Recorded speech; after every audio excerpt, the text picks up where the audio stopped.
Irmãos, abramos então nossas Bíblias no capítulo 22 do livro de Jó.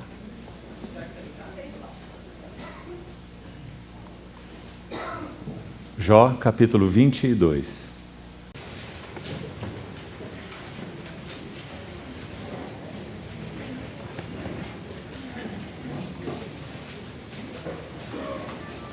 Vamos ler desde o verso 5. Aqui nós temos a última fala, o discurso de Elifaz. Porventura não é grande a tua malícia e sem termo as tuas iniquidades? Porque sem causa tomaste penhores a teu irmão e aos seminus despojaste das suas roupas. Não deste água a beber ao cansado, e ao faminto retiveste o pão. Ao braço forte pertencia a terra, e só os homens favorecidos habitavam nela. As viúvas despediste de mãos vazias, e os braços dos órfãos foram quebrados. Por isso estás cercado de laços, e repentino pavor te conturba. Ou trevas em que nada vês, e águas transbordantes te cobrem.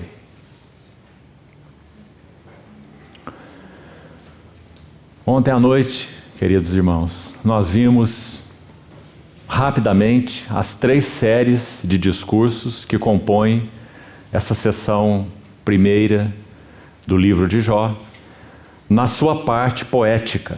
Já vimos que os 2 primeiros capítulos formam um prólogo e os versos 7 a 17 do capítulo 42 formam um epílogo, o que então chamamos de narrativa de enquadramento.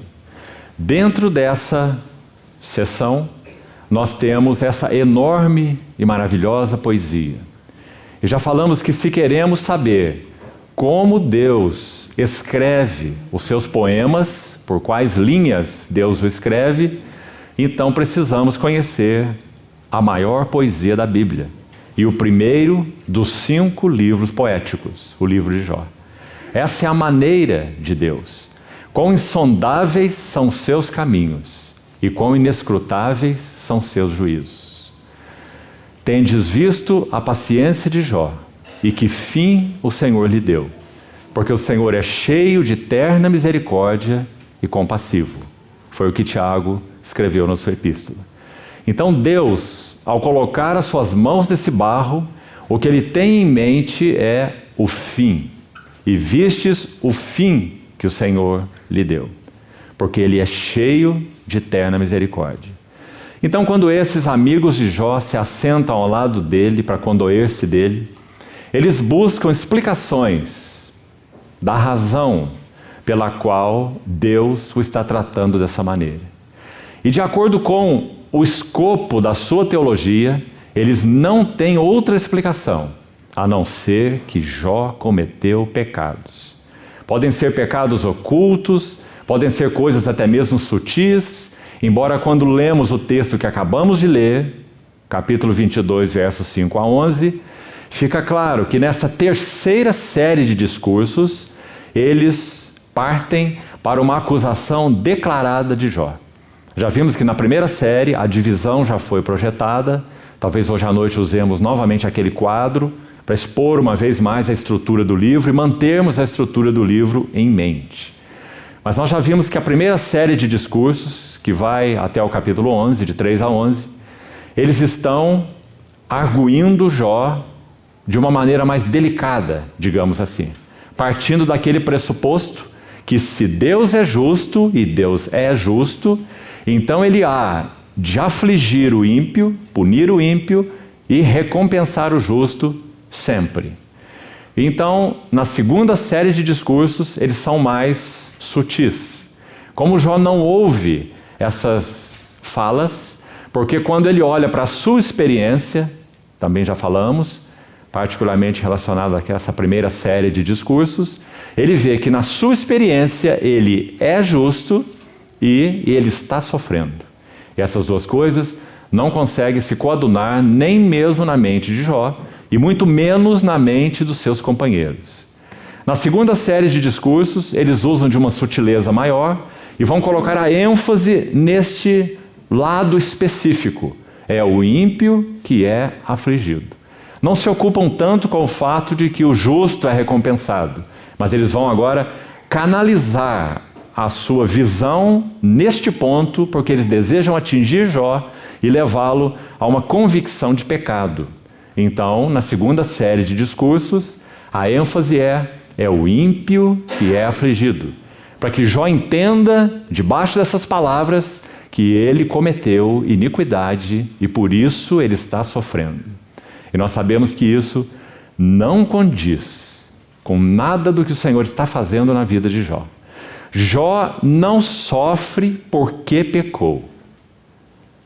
Jó sofre e então peca, arguindo Deus e questionando o caráter de Deus. Na terceira sessão, e desta sessão faz parte o texto que acabamos de ler, está aí no capítulo 22, versos 5 a 11. Percebam, os irmãos, que as acusações são absolutamente diretas. Então ele está acusando Jó de despir ou despojar os seminus das suas roupas, veja o verso 6, não dar de beber ao cansado e pão ao faminto. No verso 9, as viúvas despediste de mãos vazias e quebraste os braços dos órfãos. E ele segue então com a sua conclusão. É por isso, veja aí, a teologia de retribuição e esse caixote no qual eles colocavam Deus, tanto Jó quanto os seus amigos. Mas Jó estava naquela confusão porque ele vivia a experiência de um homem justo, de um homem reto, de um homem íntegro, de um homem que se desviava do mal e sofrendo a maneira como estava. Mas na visão dos seus amigos, a mesma visão de Jó certamente, mas eles, como não estavam passando pelo sofrimento que Jó estava passando, então a leitura deles teria que ser esta. Jó está equivocado no que concerne à sua vida pessoal. Ele tem pecado e por isso ele está sofrendo. Então, por isso está cercado de laços. Capítulo 22, verso 10.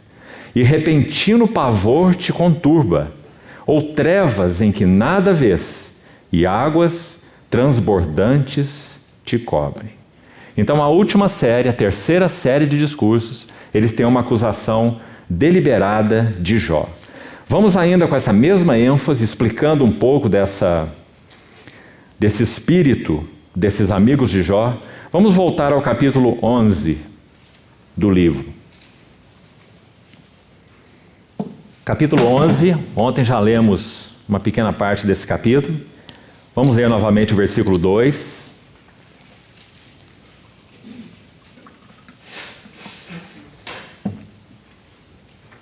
Capítulo 11, versículo 2.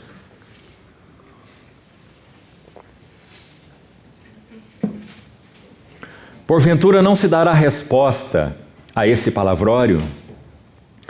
Acaso tem razão o tagarela? Verso 12. Mas o homem estúpido se tornará sábio quando a cria de um asno montês nascer homem. Verso 20. Mas os olhos dos perversos desfalecerão, e o seu refúgio perecerá. Sua esperança será o render do espírito. Agora, como Jó reage a essas acusações? Capítulo 13, verso 3. Mas falarei ao Todo-Poderoso e quero defender-me perante Deus. Vós, porém, besuntais a verdade com mentiras. Qual era a verdade? Que Jó era justo, como Deus o havia afirmado. Nunca esqueçamos. Não achemos que Jó era um presunçoso. A integridade, a justiça, a santidade, o fato de Jó temer a Deus, aqueles 4 termos que já estudamos, foram afirmados não por Jó, foram afirmados por Deus mesmo. Então ele diz: vós besuntais a verdade com mentiras, e vós todos sois médicos que não valem nada. Oxalá vos calasseis de todo, que isso seria a vossa sabedoria. Verso 12. As vossas máximas são como provérbios de cinza, e os vossos baluartes são baluartes de barro. Os mesmos baluartes dos amigos de Jó eram os baluartes de Jó, a teologia da retribuição. Mas agora Jó vê, sem conseguir explicar, que os seus baluartes foram abalados.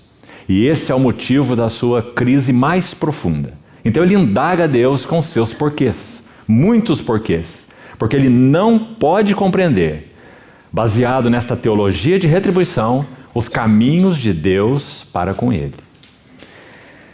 Ainda um texto mais no capítulo 23, na mesma ênfase. Aqui estamos no final de todas essas séries de discursos, as 3 séries. Que os irmãos percebam, para que tenhamos um pouco do contexto, olhe para a sua Bíblia. No capítulo 22, ele fala. Foi o texto que lemos na introdução, de 5 a 11, e todo o capítulo é um discurso de Elifaz. Logo em seguida, capítulo 23 inicia o 8º e penúltimo discurso de Jó. Se são 3 séries, e ele fala 3 vezes em cada série, então são 9 discursos, até o capítulo 31, que iremos examinar hoje à noite os 3 discursos de desafio. Se contarmos os 3 discursos de desafio, são 12 discursos. São 9 dentro das 3 séries e mais 3 específicos, que será objeto de nosso estudo hoje à noite, quando Jó, então, está no clímax do seu ego. O capítulo 29 tem um tom, o 30 tem outro tom e o 31 tem um outro tom. Se o Senhor permitir, veremos pela noite. Então, quando essa série, terceira série de discursos, está se encerrando, vamos ver o que Jó diz no capítulo 23. Veja que ele faz um longo discurso, capítulo 23 e 24, esses 2 capítulos, e depois nós temos, ainda antes de lermos, observe aí, para se localizar na sua Bíblia, veja o capítulo 25, nós temos a última fala de Bildade, esse seria o seu terceiro e último discurso, e depois nós temos o 9º discurso e também o último de Jó dentro dessas 3 séries. Está aí, veja, iniciando no capítulo 26. Jó discursa nos capítulos 26, 27, 28. Um longo e final discurso, o 9º discurso de Jó. E então nós teremos no capítulo 29, 30 e 31 os chamados discursos de desafio de Jó. Quando Jó está desafiando Deus, baseado na sua integridade e no seu desconhecimento dos caminhos de Deus. Então vamos ao capítulo 23, o 8º discurso de Jó. Respondeu, porém, Jó: ainda hoje a minha queixa é de um revoltado, apesar de a minha mão reprimir o meu gemido. Embora ele tenha falado tudo o que já lemos na noite de ontem, pintando quadros à beira do absurdo, no que concerne ao que Deus é, um onipotente arbitrário em alguns quadros, até mesmo um sadista, como vimos ontem em outros quadros, um Deus à beira do amoral, um Deus que ri do desespero do inocente. Essas foram as palavras de Jó.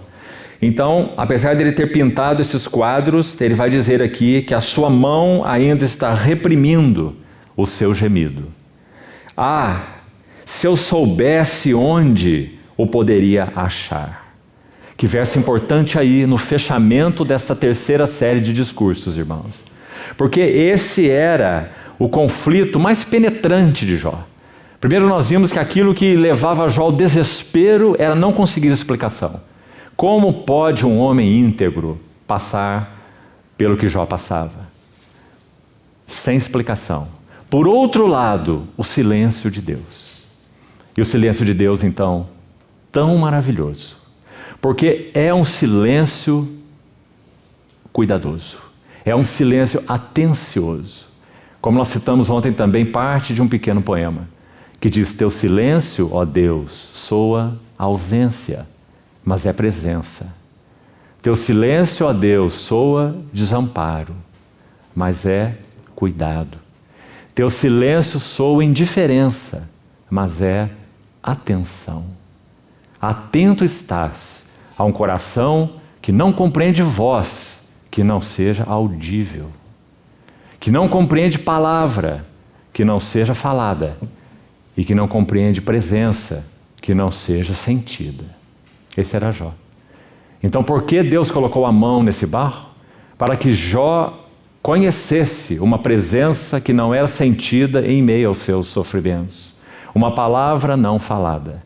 Então Jó expressa tudo isso que a parte inicial desse poema quis dizer em uma frase, que é o verso-chave do livro de Jó.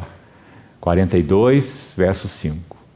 Eu tinha ouvido a respeito de ti, mas agora meus olhos te veem. Então, capítulo 23, verso 3, veja o seu lamento.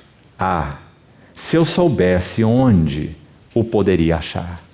Jó à procura de Deus, e um Deus que se esconde. Lembra-se de Isaías? Verdadeiramente tu és um Deus misterioso, ó Deus de Israel. Há uma tradução daquele verso, capítulo 45, se não me engano é o verso 15, Isaías 45, 15. Há uma versão que diz assim: verdadeiramente tu és um Deus que se encobre. Queridos irmãos, a única maneira de sermos treinados na vida da fé é termos um Deus que se encobre. Sabe quando o pai brinca de esconde-esconde com o filho? O filho não encontra o pai, mas o pai está escondido de tal forma que os seus olhos estão postos sobre o filho em todo tempo. Se o seu filho for procurá-lo em um lugar perigoso, o pai vai sair do seu esconderijo e vai intervir na vida do seu filho. Não é assim que brincamos, de esconde-esconde, com os meninos pequenos? Verdadeiramente tu és um Deus misterioso. Verdadeiramente tu és um Deus que se esconde, ó Deus de Israel. Que paradoxo! O Deus que se revela é o Deus que se esconde. E para que Deus se esconde? Deus se esconde para se revelar. Revelar o quê? Nossa alma está cheia de impurezas. Quando Deus se esconde, as impurezas começam a vir à tona. Impurezas. Impurezas de incredulidade, impurezas de murmuração, impurezas de queixas com os tratos de Deus. Deus se esconde para que as impurezas venham à tona. E qual é o seu propósito final? Há veios de onde se extrai a prata, e para o ouro, lugar em que o derretem. Capítulo 28, verso 1. E Malaquias 3, que lemos ontem, 3:3. Assentar-se-á como purificador da prata e derretedor do ouro. O que havia em Jó? Prata e ouro. Homem justo, íntegro, temente a Deus e que se desvia do mal. Mas também havia em Jó impurezas. Então o derretedor de ouro que se assentou diante de Jó, em silêncio, colocou o ouro no cadinho, tomou o seu maçarico e está depurando a vida de Jó. Como Deus faz isso? Antes de Jó ter um encontro com a revelação de Deus, capítulo 42, Jó teria que ter um encontro com o ocultamento de Deus. E o encontro com o ocultamento de Deus faz com que as impurezas se levantem em nossas almas. Então, essa é a explicação do versículo 3, do capítulo 23. Se eu soubesse onde o poderia achar.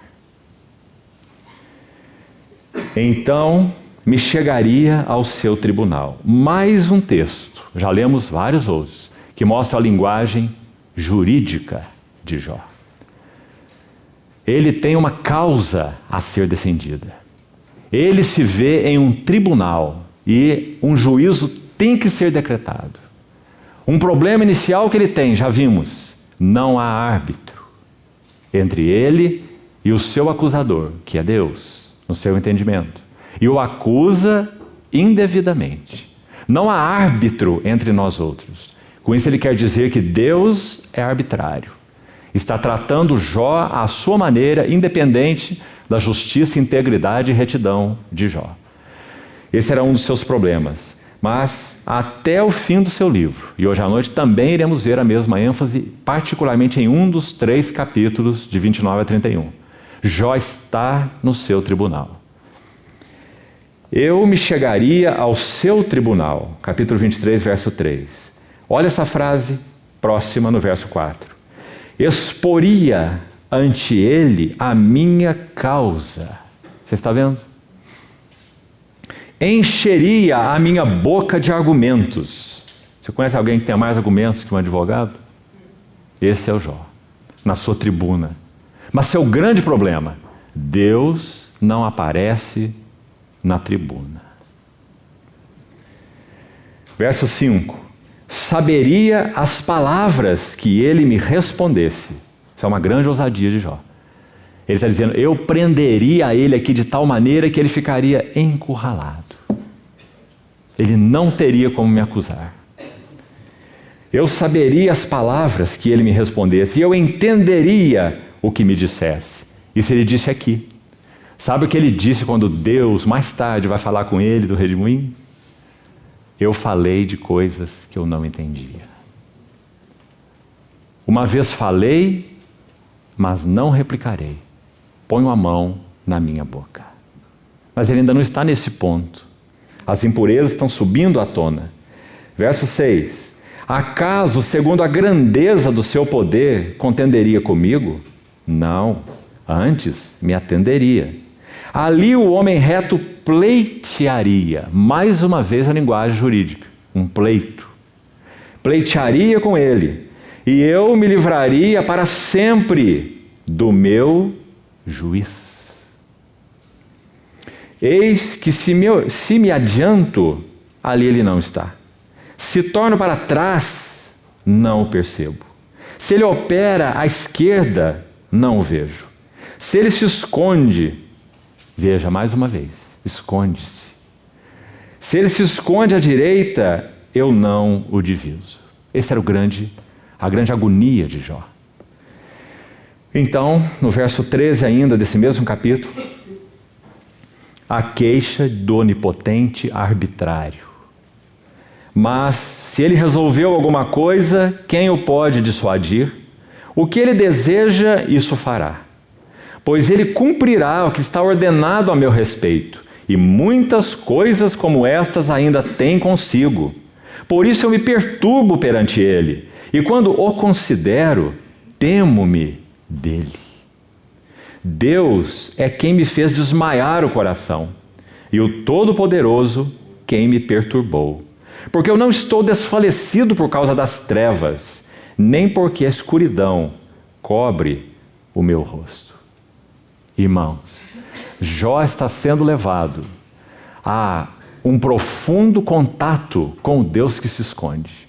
Seus amigos, consoladores molestos, médicos que não valem nada. Seus parentes, todos o abandonaram. Seus criados não atendem mais às suas ordens. Deixou sua casa e se assentou num monte de lixo. Jó está sendo levado a uma profunda solidão com Deus. Um servo de Deus que viveu durante a Segunda Guerra Mundial, chamado Dietrich Bonhoeffer, um alemão, ele foi executado a mandado de Hitler 3 meses antes da guerra se encerrar em 1945. E esse irmão escreveu lindas obras. Uma delas se chama Vida em Comunhão. O seu título original se chama Se Não Morrer, Fica Só. E nessa pequena obra, esse servo do Senhor diz assim: se nós não conhecemos a comunhão, tenhamos cuidado com a solidão. Se nós não conhecemos a solidão, sejamos cuidadosos com a comunhão. Porque, irmãos, há um equilíbrio tão fino diante do Senhor, entre comunhão e solidão ou solitude, se quisermos colocar, os dois aspectos. Se não conhecemos o significado da vida de solitude com Deus, não estamos preparados para a comunhão. Nós iremos causar muitos problemas na comunhão. Nós seremos exigentes na comunhão. Nós seremos críticos na comunhão. Nós queremos que os outros se adequem à nossa visão do ideal de comunhão. E não há nada mais destrutivo para a comunhão do que um ideal de comunhão. Então, o que Deus está fazendo com Jó? Deus está encurralando Jó. Jó tenta encurralar a Deus. E assim Deus está encurralando Jó. Não é maravilhoso? Está levando Jó a um encontro com o ocultamento de Deus. E o encontro com o ocultamento de Deus faz com que as impurezas venham à tona em nossas vidas. Então, que obra mestra, maravilhosa, as mãos de Deus sobre o seu filho de modo cuidadoso e atento. Para Deus, Jó era uma pérola preciosa. Nós vamos ver quando seguirmos nos discursos à frente. O que o Senhor procurava em Jó era esse ouro depurado pelo fogo. E como já falamos, havia muito ouro ali. Ouro tal, de tal monta, que chamou a atenção de Satanás. Então Deus faz aquela constatação para Satanás. Segundo uma versão, puseste o teu coração contra o meu servo Jó? Ou observaste meu servo Jó? E Satanás certamente o tinha observado, como vimos. Então, esse é o trabalho de Deus nessa vida preciosa, a vida do servo Jó. Ainda, vamos seguir um pouco mais. Capítulo 28, último capítulo, antes dos discursos de desafio de Jó, é o capítulo 28. Preste atenção num texto maravilhoso. Capítulo 28, verso de 1 a 11. O que Deus estava fazendo na vida de Jó. Interessante que é ele quem fala essas palavras. Mas observe que através das palavras dele mesmo, nós vamos entender bastante do que Deus estava fazendo na vida de Jó. Perceba então, Jó capítulo 28. Na verdade, a prata tem as suas minas, ou há veios de onde se extrai a prata, e o ouro que se refina, o seu lugar, ou para o ouro, lugar em que o derretem. Qual é o lugar onde se derrete o ouro? Esse lugar se chama crisol, ou cadinho. Então, onde Deus colocou Jó, por isso esse verso é tão importante, já o temos citado aqui várias vezes, Deus toma o seu ouro precioso e coloca no seu cadinho. E chega nesse ouro o seu fogo, para depurá-lo. Porque ele é aquele que se assenta como purificador da prata e derretedor de ouro, na linguagem de Malaquias. Então, na verdade, a prata tem suas minas e o ouro que se refina o seu lugar. O ferro tira-se da terra e da pedra se funde o cobre. Escute o verso 3. Os homens põem termo à escuridão e até aos últimos confins procuram as pedras. Aqui está implícito e óbvio que são pedras preciosas. Ninguém vai procurar pedregulho, né, na escuridão. Então, o que Deus tinha em Jó? Pedras preciosas. O que Deus estava fazendo na vida de Jó? Buscando essas pérolas preciosas. Cavando e cavando e cavando. E removendo o lixo, removendo as impurezas e apurando Jó. Procuram pedras, verso 3, ocultas nas trevas e na densa escuridão. Abrem entrada para minas longe da habitação dos homens, esquecidos dos transeuntes. Era exatamente a situação de Jó. Lá no monte de lixo, na sua solidão, só. E assim, longe deles, dependurados, oscilam de um lado para outro. Ele está se referindo à maneira como aqueles mineradores buscavam as pedras preciosas, o ouro e etc. Da terra procede o pão, mas embaixo é revolvida como por fogo. Que verso interessante. Da superfície para cima, esse era Jó. Dessa terra só procedia pão. Jó era aquele que cuidava dos amargurados, que atentava para as viúvas e órfãos, que atendia os necessitados. Onde Jó estava era pão certo. Quando ele saía nas praças, todos se assentavam para ouvi-lo. Jó era cheio dos dons de Deus, como já temos visto até aqui. Jó estava no outono da sua vida, frutificação. Mas como fomos lembrados, na nossa jornada com Deus, a última estação não é o outono, mas sim o inverno. Deus ousou lançar Paulo no cárcere por tantos anos, uma vida tão frutífera. Paulo entrava nas cidades onde só havia trevas e pagãos, e ali a glória do Evangelho de Jesus resplandecia e assembleias cristãs eram formadas e fortalecidas e suportadas pelo seu encargo e visão. Agora Deus lança Paulo no cárcere, de onde ele escreve suas 3 últimas epístolas. E a última delas, sabemos, é a 2ª para Timóteo. E ali, muito interessante, ele menciona essa estação do ano literal, claro, mas nós sabemos que ali ele estava vivendo essa estação do ano espiritual. Então ele diz a Timóteo: apressa-te a vir ter comigo antes do inverno. E traz os livros que eu deixei em Troade, especialmente os pergaminhos e a capa que eu deixei em Troade. Então, queridos irmãos, estejamos certos que a vida de frutificação não é o último estágio da nossa jornada com o Senhor. Por quê? Qual é o propósito do Senhor? O propósito do Senhor não é que nós possamos dar frutos. Frutos para os homens, bênçãos dos homens.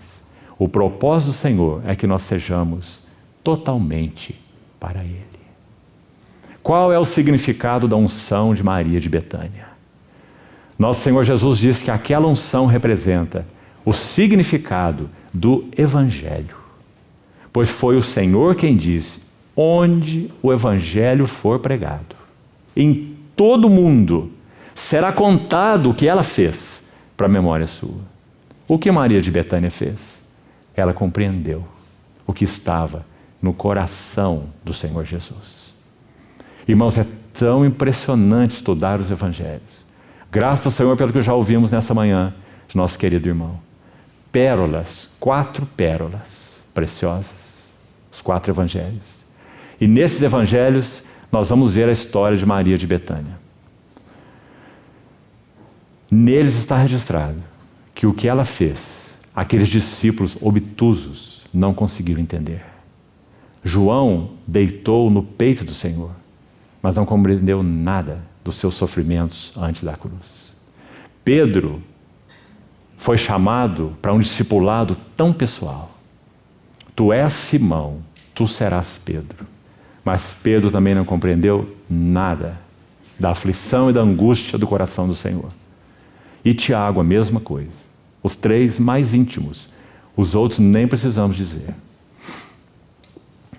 O Senhor está vivendo seus últimos dias.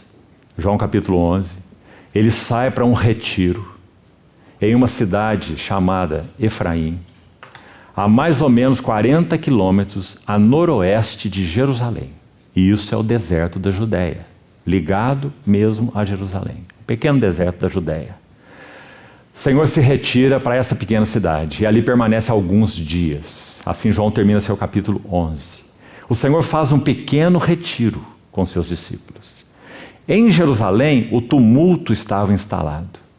Eles soltaram uma nota de que quem encontrasse Jesus o denunciasse, para que ele fosse preso.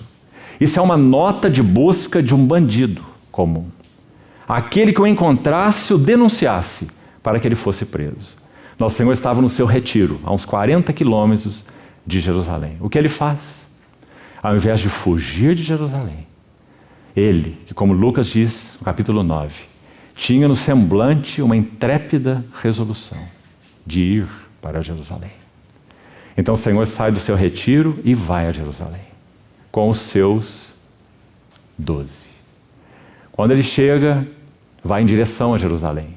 E então ele vai à aldeia de Betânia, que ficava distante uns 3 quilômetros de Jerusalém, na encosta oposta ao Monte Gólgota, Monte das Oliveiras, na encosta oposta, Betânia.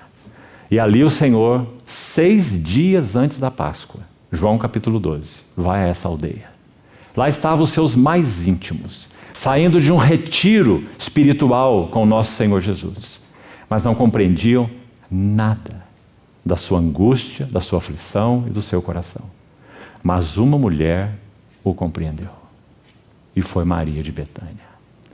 Quando ela toma aquele frasco e quebra e unge cabeça e pés, segundo os relatos combinados do nosso Senhor, e enxuga com seus cabelos, então ela está dizendo para ele que após a sua morte, ele não poderia saber o quanto ela o amava.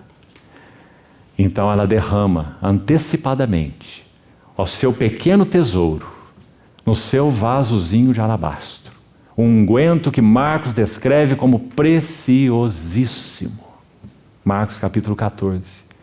E ela derrama sobre a cabeça e os pés do Senhor. O que ela está dizendo?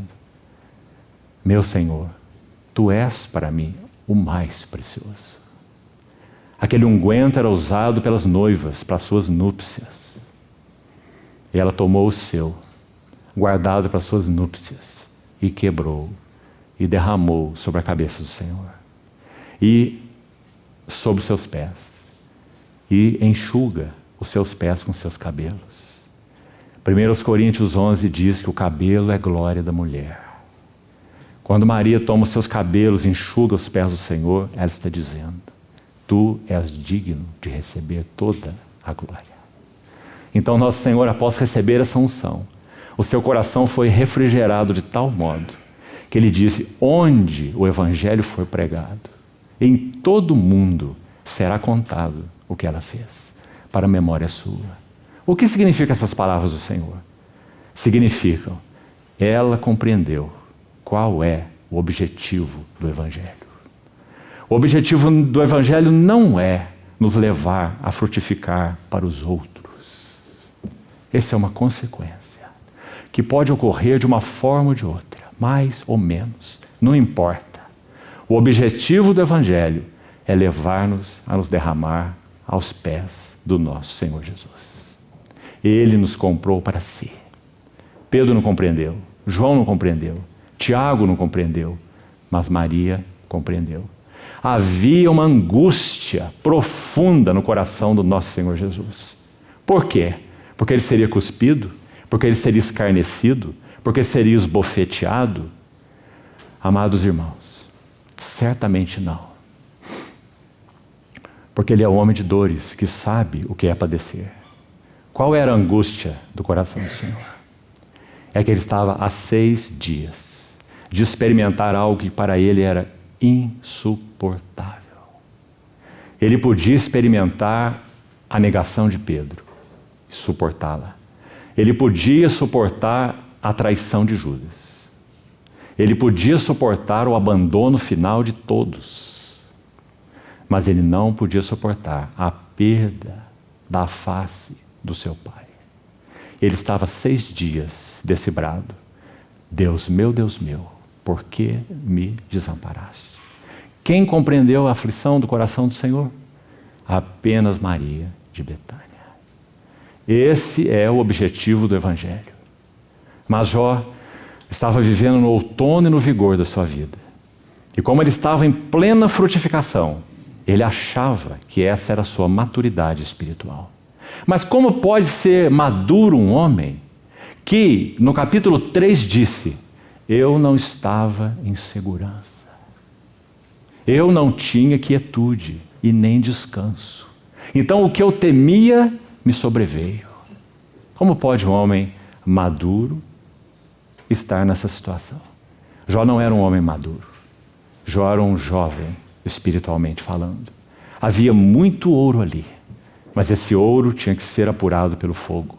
Deus deu testemunho da preciosidade desse ouro, mas esse ouro teria que ir ao cadinho de Deus para que fosse apurado. O objetivo da videira não é dar fruto. O objetivo da videira é produzir vinho. Então aquelas uvas tão lindas precisam ir ao lagar para serem pisadas, para que então o bom vinho seja produzido. Então, amados irmãos, esse é o processo de Deus na vida de Jó. É o que Ele está fazendo na vida de Jó. Então, há um salmo que nós vamos ler que se refere à experiência do nosso Senhor Jesus diante desse lagar. E nós vamos contrastar esse precioso salmo. E com a ajuda do Senhor, essa será a nossa carga nessa manhã. Contrastarmos esse salmo 69, um preciosíssimo salmo. Contrastá-lo com os sofrimentos de Jó e a reação de Jó diante desses sofrimentos. Então, antes ainda de lermos esse Salmo 69, quando nós iniciamos a parte poética de Jó, capítulo 3, o que nós vimos? Que há ali 3 pares de porquês. Lembra-se? O primeiro par tem a ver com o nascimento de Jó. Então ele questiona seu próprio nascimento. Por que eu nasci? Esse é o primeiro par. Ainda no capítulo 3, há um verso imediato, há um outro par. Se não me engano é o verso 7, 6 e 7 do capítulo 3. Não, 11 e 12 do capítulo 3. No capítulo 11, o primeiro par. Por que eu nasci? No versículo 12, o segundo par. Já que eu nasci, por que houve seios que me amamentassem e braços que cuidassem de mim? Então Jó pergunta os porquês da sua preservação. E por último, há um outro par no verso 20 e 23. São questionamentos. E esse último par pergunta o porquê da continuidade da existência de sua vida atual. Porque ele diz que o seu caminho diante de Deus, verso 23, era um caminho oculto. Porque se concede luz ao homem cujo caminho é oculto? Ele está dizendo, eu não sei quanto ao meu futuro. Eu não estou entendendo nada do que Deus está fazendo comigo. Olha a minha situação atual. Não há nada mais miserável que a minha situação. Meu caminho é oculto, meu futuro é incerto. Por que se concede luz ao homem cujo caminho é oculto e a quem Deus cercou de todos os lados? Mas o que nos interessa aqui nesse momento são os porquês. Queridos irmãos, ouçamos com atenção. Só há 2 maneiras de perguntarmos porquê a Deus. Uma é a maneira de Jó, a outra é a maneira do Senhor Jesus.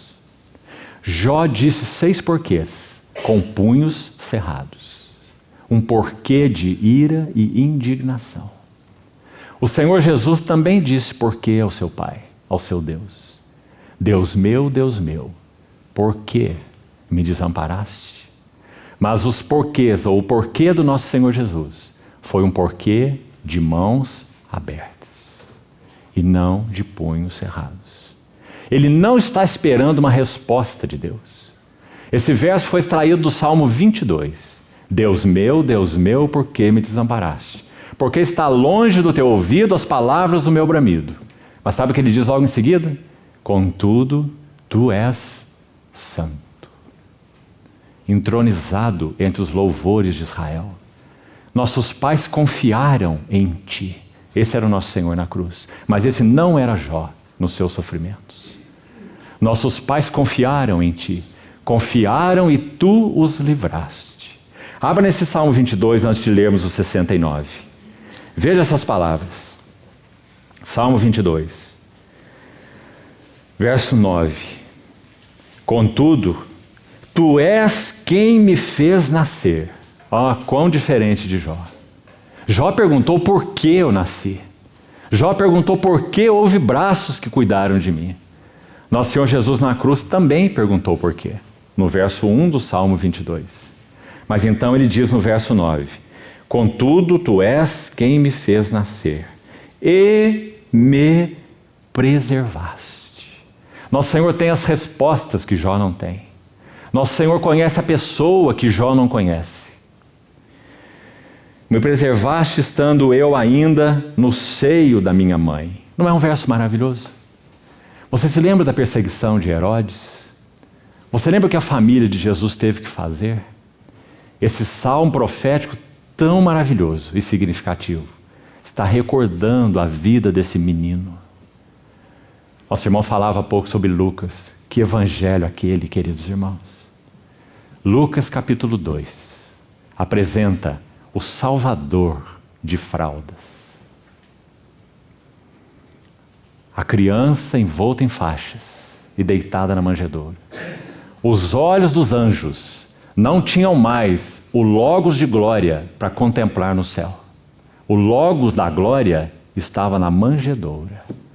Então os olhos dos anjos tinham que voltar para baixo. E é o que acontece no capítulo 2 de Lucas. Glória a Deus nas alturas, miríades de anjos, e paz na terra aos homens, a quem Ele quer bem. Antes disso, aquele anjo específico que se manifesta aos pastores, não se manifesta aos sacerdotes, não se manifesta às autoridades, se manifesta no campo aos pastores. E diz que há um sinal de que a salvação veio. E o sinal era a criança envolta em fraldas e deitada na manjedoura. Essa criança é o resplendor da glória, o Criador e sustentador de todas as coisas. Que maravilha! Então, irmãos, quanto a essa criança, o que é dito? Veja, é ela quem está falando. Tu és quem me fez nascer e me preservaste estando eu ainda no seio da minha mãe. A ti eu me entreguei desde o meu nascimento. Não é maravilhoso? Esse é o nosso Senhor Jesus. Desde o ventre da minha mãe, tu és o meu Deus. E nunca esse Jesus questionou os caminhos do seu Pai. Porque tu és santo. Verso 3. Entronizado entre os louvores de Israel. E o verso 11. Não te distancies de mim, porque a tribulação está próxima e não há quem me acuda. Então, queridos irmãos, essa era a angústia do coração do Senhor, em particular 6 dias antes da Páscoa, em João capítulo 12. A tribulação está próxima e não há quem me acuda. Então, para o refrigério da alma do nosso Senhor, o que acontece? Maria de Betânia unge o Senhor. Por um lado, ela está dizendo que o Senhor era o seu precioso Redentor. Por outro lado, ela está antecipando o seu sepultamento. Foi o que nosso Senhor disse. Ou seja, ela compreendeu a angústia do coração do Senhor. Tão diferente de Jó era o coração do Senhor Jesus. E essa atitude de Maria, então, demonstrou a mesma coisa, a sua participação nos sofrimentos de Cristo.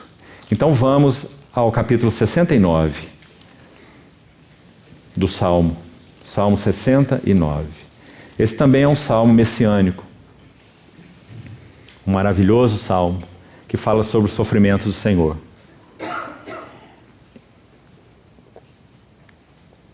Observe as semelhanças com a experiência de Jó. Por outro lado, observe as diferenças entre a reação de Jó e a vida do Senhor Jesus. Salmo 69.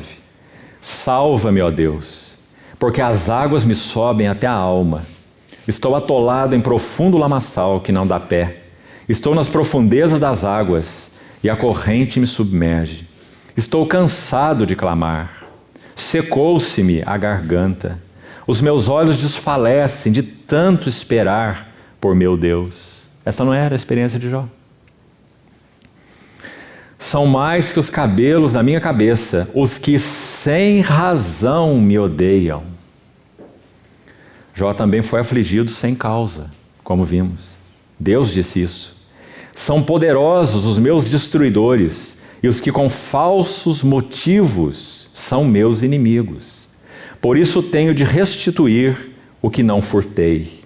Verso 10. Chorei e em jejum está a minha alma, e isso mesmo se me tornou em afrontas. Pus um pano de saco por veste, e me tornei um objeto de escárnio para eles. Nós vamos ver particularmente o capítulo 30, onde Jó inicia dizendo exatamente isso. Tagarelam sobre mim os que à porta se assentam, e sou motivo para cantigas de beberrões. Quanto a mim, porém, Senhor, faço a Ti em tempo favorável a minha oração. Responde-me, ó Deus, pela riqueza da Tua graça, pela Tua fidelidade em socorrer. Lembra que esse capítulo não é um capítulo sobre Jó, é um capítulo sobre o Senhor Jesus. Mas veja a semelhança das duas experiências. Por um lado, por outro lado, a diferença entre as duas ações e atitudes diante do Senhor. Livra-me do tremedal, para que eu não me afunde. Seja eu salvo dos que me odeiam e das profundezas das águas.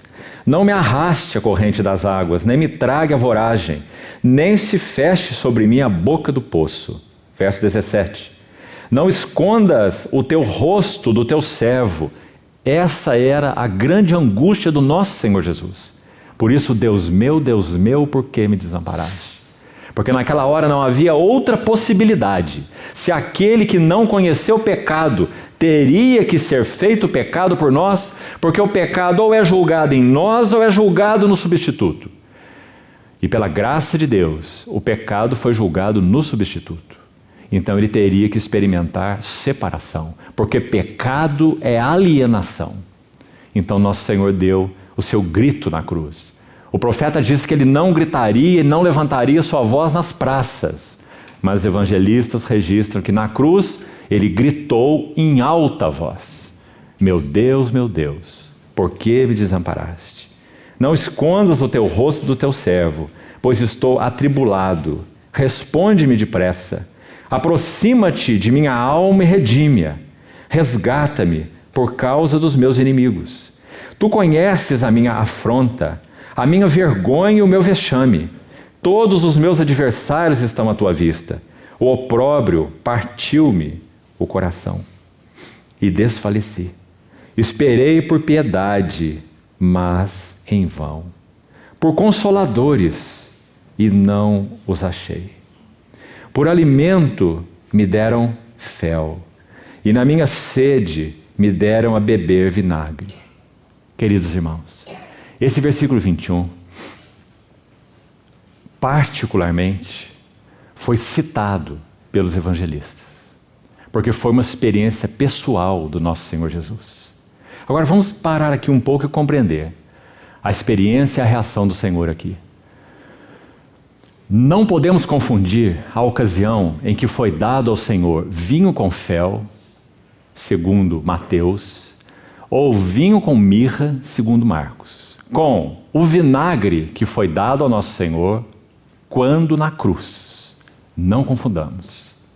Esse vinho com fel que foi oferecido ao Senhor era oferecido àquele condenado que foi açoitado no patíbulo para ser conduzido na jornada até a crucificação.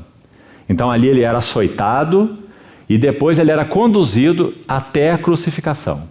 No caminho entre o açoitamento e a crucificação, o que acontecia? Havia mulheres que ofereciam para os condenados, como um gesto de misericórdia, vinho com mirra ou vinho com fel. Então, quando eles passavam nesse caminho para a crucificação, essas mulheres ofereciam essa bebida. E os dois evangelistas são muito claros. Ele, porém, não o quis beber. Por quê? Porque tanto o fel quanto a mirra são entorpecentes. Eles anestesiariam o corpo depois de um açoite tão violento para que experimentasse a maior violência da crucificação. Então eles tomariam um entorpecente, fel ou mirra, naquele vinho. Nosso Senhor não o quis beber. Quando ele estava na cruz e disse, tenho sede, um guarda embebeu uma esponja em vinagre. E chegou esse vinagre, nosso Senhor clamou por água, e ele chegou esse vinagre aos lábios do Senhor. Então diz que aquele vinagre tocou os lábios do Senhor. Então, nessa hora, ele disse: está consumado. E esse é seu 6º brado. E o 7º e último brado: Pai, nas tuas mãos eu entrego o meu espírito. Então, o versículo 21 registra essa experiência do nosso Senhor. Agora, irmãos, por que o Senhor não quis beber o vinho com fel? Será que há explicação nos evangelhos para isso? Quando nosso Senhor estava na cruz, ele precisava de toda a sua lucidez. Nosso Senhor veria tudo o que estava acontecendo ao seu derredor. Que quadro apresentado pelos evangelistas.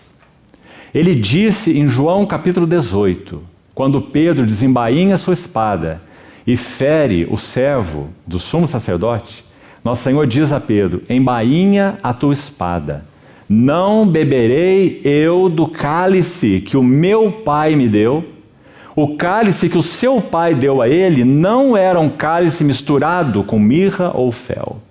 Era o cálice como ele o era.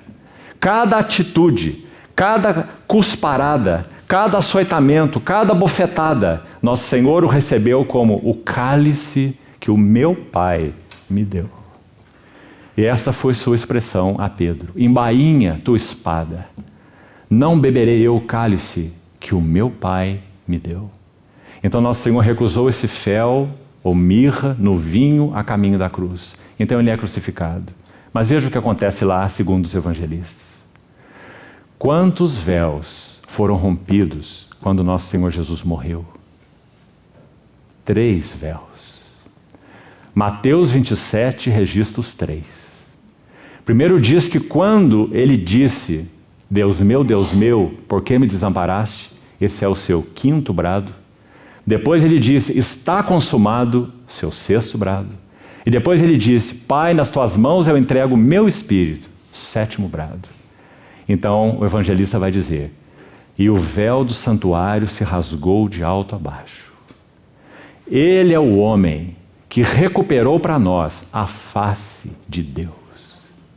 O véu do santuário se rasgou de alto a baixo, porque a salvação vem do Senhor.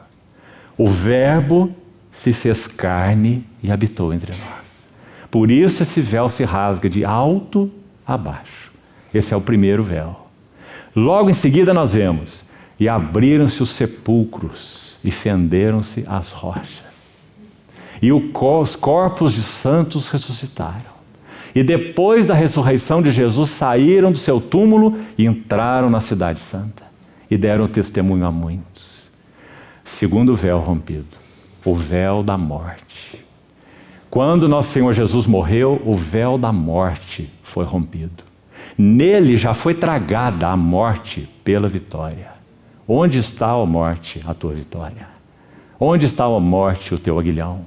Então esse é o segundo véu. Mas há um terceiro véu. E esse terceiro véu é dependente da lucidez do nosso Senhor na cruz. Por isso ele não tomou o vinho com fel. Então Mateus 27 vai dizer que o centurião ali estava. E quando nosso Senhor Jesus brada finalmente: Pai, nas tuas mãos eu entrego o meu espírito, e expira, aquele centurião diz: verdadeiramente, este homem, segundo o registro de Marcos, era o Filho de Deus. O que esse centurião viu? Que ali estava morrendo o Deus homem. E sabe o que a tradição vai nos dizer? Que esse centurião se chamava Longinos.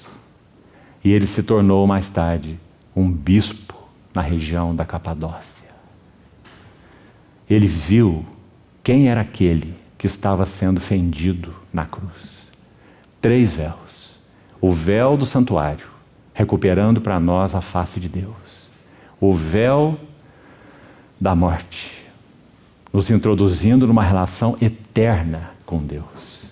E o véu da incredulidade, rompido na vida do centurião. Então, irmãos, quando nosso Senhor recusa esse vinho, ali estava o centurião observando essas cenas. O centurião era o responsável pelo evento da crucificação do Senhor Jesus. Ninguém poderia se aproximar do Senhor Jesus. O centurião era o guarda deste evento. Qualquer coisa inadequada ele responderia com a sua vida. E lá estava ele. O que ele ouviu dos lábios do nosso Senhor? O primeiro brado: Pai, perdoa-lhes.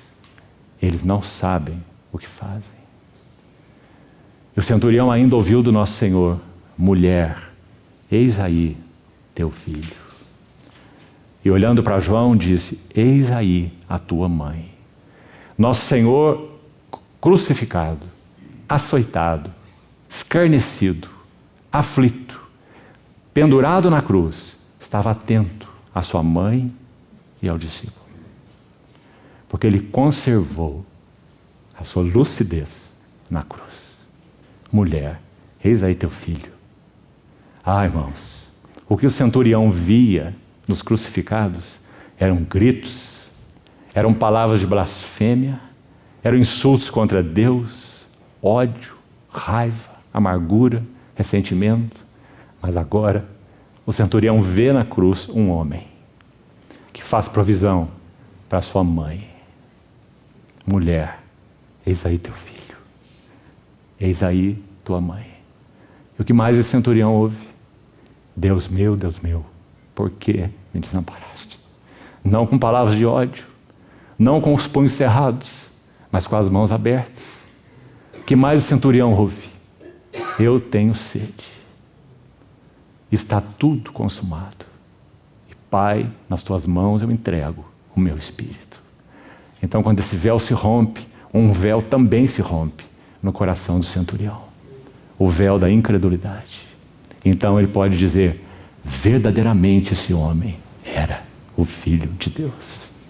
Então esse salmo tão precioso, o Salmo 69, no versículo 21, vai se referir exatamente a essa situação. Por alimento me deram fel, e na minha sede me deram a beber vinagre. Quão diferente foi a reação do nosso Senhor Jesus, a reação de Jó. O porquê da rendição do nosso Senhor e o porquê da contusão, o porquê de Jó. Que o Senhor, irmãos, nos dê um verdadeiro espírito de submissão à maneira como Deus tem tratado nossas vidas e o nosso coração. Quão diferente foi a reação de nosso Senhor. Nós vamos ao último texto para concluirmos nessa manhã. 1 Coríntios 4, ontem nós apenas citamos esse texto. Agora, vamos observar um servo, assim como Jó era servo. Paulo diz assim, 1 Coríntios 4, 9. Porque a mim me parece que Deus nos pôs a nós, os apóstolos, em último lugar, como se fôssemos condenados à morte, porque nos tornamos espetáculo ao mundo, tanto a anjos como a homens. Ah, irmãos, que verso significativo. Não é essa a história de Jó? Jó foi colocado no centro da arena. E a pergunta cósmica, a pergunta universal, aquela que resume o conflito cósmico, foi lançada por Satanás. A pergunta é: pode um homem amar e temer a Deus, independentemente de Deus abençoá-lo? Isso é possível? E Satanás duvida disso. E Jó foi colocado no centro da arena. Espetáculo, tanto ao mundo como aos anjos. E o que nós vemos na história de Jó? Já no capítulo 2, Satanás é completamente silenciado. Jó não blasfema e não amaldiçoa Deus. Satanás é calado e não mais ele aparece no livro. Agora é um assunto entre Deus e Jó. Satanás já fez sua obra, já cooperou com seu trabalho. A mão de Satanás debaixo da mão de Deus, como já vimos. As duas mãos no capítulo 1 estão juntas. A partir do capítulo 3 é a poesia de Deus. Deus e Jó e ninguém mais. Nem sua família, nem seus parentes, nem os seus amigos e ninguém mais. Então, espetáculo a anjos e a homens. Nós somos loucos por causa de Cristo. e vós sábios em Cristo. Paulo está usando, claro, uma linguagem irônica, podemos dizer assim, há uma ironia santa. E Paulo usa essa ironia com os coríntios, dizendo: nós somos considerados loucos por causa de Cristo, porque a palavra da cruz é loucura. Ele já tinha dito no capítulo 1. Mas vós sábios em Cristo, porque a Assembleia de Corinto era uma assembleia soberba. Nós somos fracos e vós fortes. Vós nobres e nós desprezíveis. Até a presente hora sofremos fome, sede, nudez, somos esbofeteados e não temos morada certa. E nos afadigamos trabalhando com as nossas próprias mãos. Não são preciosos esses versos? Você está vendo a pergunta respondida aqui?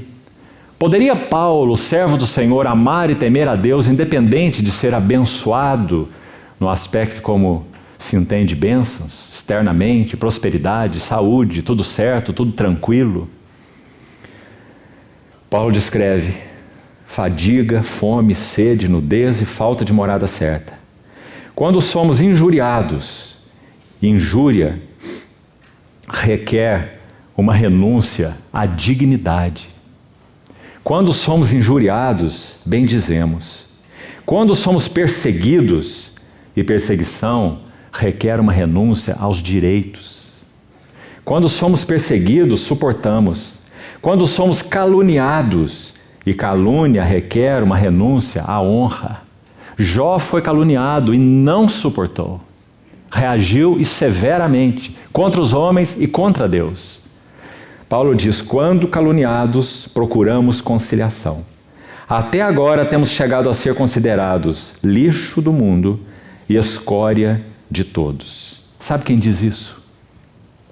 Foi o mesmo que disse assim: eu de mim mesmo nada sou, mas Cristo é tudo e em todos. Foi o mesmo que disse assim em 2 Coríntios capítulo 6. 2 Coríntios capítulo 6, versos 9 e 10. Mais uma descrição de Paulo sobre a vida com Deus e a vida de serviço a Deus. Como ela é, como ela funciona. Então, desde o verso 4, ele diz: em tudo nos recomendamos a nós mesmos como ministros, servos de Deus. Então ele coloca uma lista longa aí, e no verso 9 ele diz: como desconhecidos, entretanto, bem conhecidos. O que Jó achava? Que Deus o tinha literalmente abandonado. A amizade de Deus estava sobre a minha tenda. Agora eu nem sei onde está Deus. Ah, se eu soubesse onde o poderia achar. Foi o que nós lemos agora mesmo. Como desconhecidos, entretanto bem conhecidos. Como se estivéssemos morrendo, e contudo, eis que vivemos. Como castigados, porém não mortos. Entristecidos, mas sempre alegres. Não é maravilhoso, irmãos? O paradoxo da vida cristã. Pobres, mas enriquecendo a muitos. E finalmente a última frase: nada tendo, mas possuindo tudo. Como podemos explicar isso? Senão numa história de ouro depurado pelo fogo. Então, queridos irmãos, era isso que Jó não entendia. E esse é o trabalho de Deus em todos os nossos corações. Cada um de nós tem um cadinho particular. E o Senhor nos coloca nesse cadinho particular. Aquele que faz o trabalho de depurar é tão preciso. Você sabe. Meu querido pai, hoje com 88 anos de idade, próximo a partir para o Senhor, já tão fragilizado na sua cama, ele trabalhou com odontologia numa época muito primitiva, há muitos anos atrás. E nessa época, o dentista fundia os trabalhos em prata. Então eu ainda era uma criança e me lembro do meu pai colocar uma peça de prata em um cadinho e chegar o maçarico na peça de prata. E aquele maçarico tinha uma distância certa. Se ele se aproximasse demais, ele escureceria a prata. Se ele se afastasse demais, ele não purificaria a prata. Então a mão tinha que ser destra e observar o processo daquela prata entrar em fusão. E qual era o ponto para que isso parasse. Quando a superfície da prata se tornasse um espelho. E aquele que está purificando a prata visse o seu rosto na prata. O que o Senhor estava buscando em Jó? Ver em Jó o seu próprio rosto. Qual é o propósito de Deus para nós que somos seus filhos?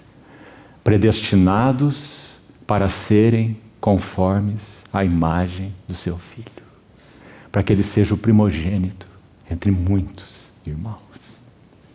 Deus não dá nem um só ponto errado em nossas vidas. Cada ponto que ele dá é para buscar a imagem do seu Filho nas nossas vidas. Nós somos apenas prata, mas ele é o depurador da prata. Ele está atento à prata e ao maçarico. E o que ele busca é ver sua face nas nossas faces. Que o Senhor encontre caminho para seguir esse trabalho em nossas vidas. Vamos orar. Senhor, confiamos nossas vidas a Ti. Nós somos Teus, Senhor. Embora, por algum motivo, possamos Te dizer de alguma maneira, deixa-me, sabemos que o Senhor nunca nos deixará. Ainda que nosso pai e nossa mãe nos abandonem, o Senhor nos acolherá. Por isso nós afirmamos confiadamente, o Senhor é nosso auxílio e nossa fortaleza. A quem temeremos? Que nos poderá fazer o homem? Ah, Senhor, converte o nosso coração de todo para Ti. Limpa as impurezas, depura a prata e o ouro, para louvor da glória da Tua graça. Em nome de Jesus oramos. Amém.